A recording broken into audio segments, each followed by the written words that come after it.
Ayan. Maraming salamat bro sa lahat. Yan po, nakapin si Kuya JP Alibio. Subscribe po natin para mag 100,000 na po siya. Kalingap David, madalas. Tuwing nagla-live ako, palaging sinusumbong si Kuya David. Wag naman sa akin, sa ibang live nyo naman isumbong. Kaya Ate Edna. Di nawawala talaga si David sa ano ko.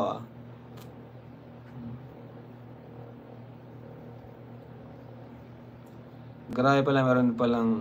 Hindi naman po. Wag nating i-bash si Rachel kasi... Siguro nung time na yun, hindi pa naman sa kanya malinaw yung rules na ganun. No?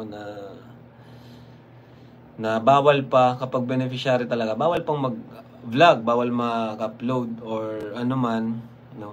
And pinaka the best talaga pa rin kung ano...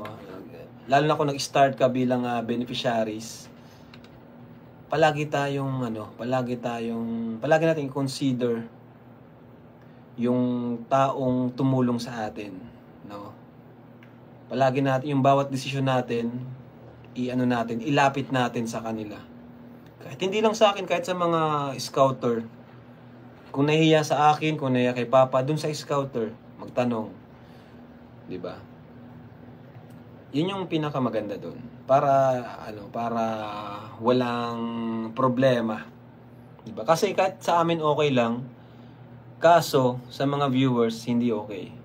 No? Kasi ako, walang problema sa akin, okay lang sa akin eh. Ang tanong sa mga viewers, iba kasi ang mga viewers grabe silang mag-observe. Minsan nga yung iba, sila nakakapansin, ako di ko napapansin eh. Mahina kasi sa totoo lang, observation ko mahina. Mahina talagang observation. Wala na sa mga tao, kahit palagi kong kasama. Di ako magaling Pero yung buti na lang andito tuwing nag-live ako may mga nakakapansin. Kaya yun, ako na lang. Thank you po sa inyo. Siguro dahil sa kabisihan ko na rin, kaya may mga bagay na hindi ko na lang pinapansin.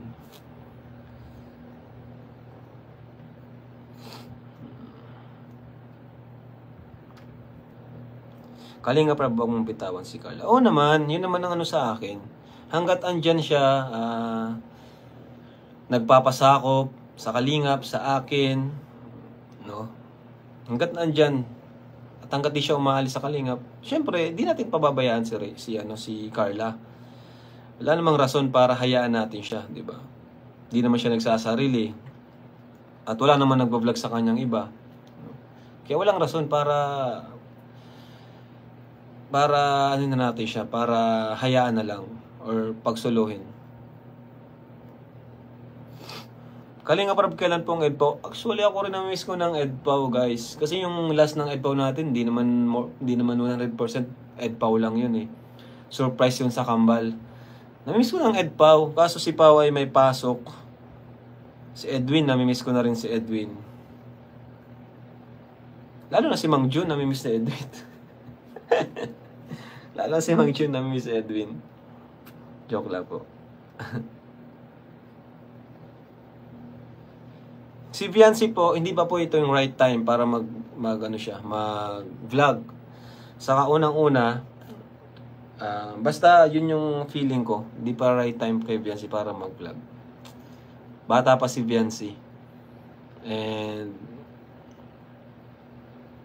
di rin naman niya kumbaga di niya priority yun. So hayaan muna natin si Viancy. Andito naman tayo.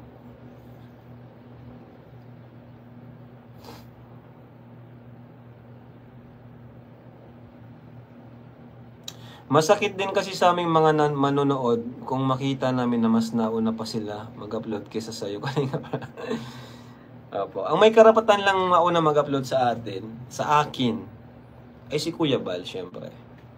Si Kuya Bal lang ang may karapatan. Di ba? Bukas po may EDC po kami. Update ko po kayo sa bahay ni Viancy. Yun, syempre matagal na rin yung huling EDC natin. Tapos Cedros, may Cedros din tayo bukas. Yan. O nga pala, announcement ako. Wait lang po, kuha lang po ang tubig. Ayaw namin ni Viancy mag-vlog. Ayaw naman ni Viancy yun din, nakita ko sa kanya. Hindi niya priority talaga. Wala siyang hilig. Si Joy din, parang si Joy kasi hindi rin niya parang di ko rin niya makita nag-vlog. Pero someday, ang ko nakikitang may talaga sa pag-vlog. Si Melka, yan si Melka. Si Carla. Yung parang may sa pag-vlog.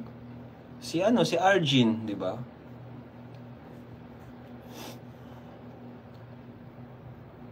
Di ka pa nag-upload, meron ng picture kumakalat mga love team na pa sila. Grabe. Naging sumbungan na. Ay, ang Macden po, di kasi sila pwede nung nakaraan. Muntik na kami mag-vlog ng Macden. So, Thursday na po sila. Okay po. Arjin magaling magsalita sa vlog. Yes po, Rob, si Arjin magaling magsalita. Oo nga, si Arjin. Ano na ba nangyari kay Arjin? Ano ba nangyari?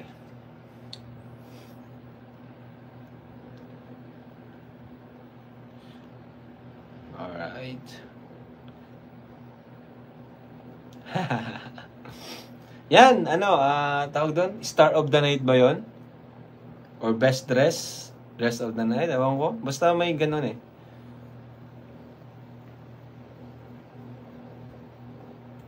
So, abangan nyo po yan, mga kalingap.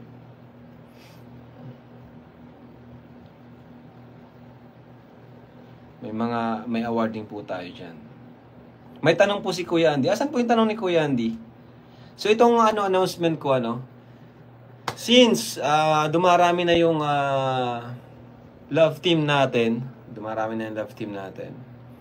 So, meron akong isa sa K-Boys na pinili bilang isang director.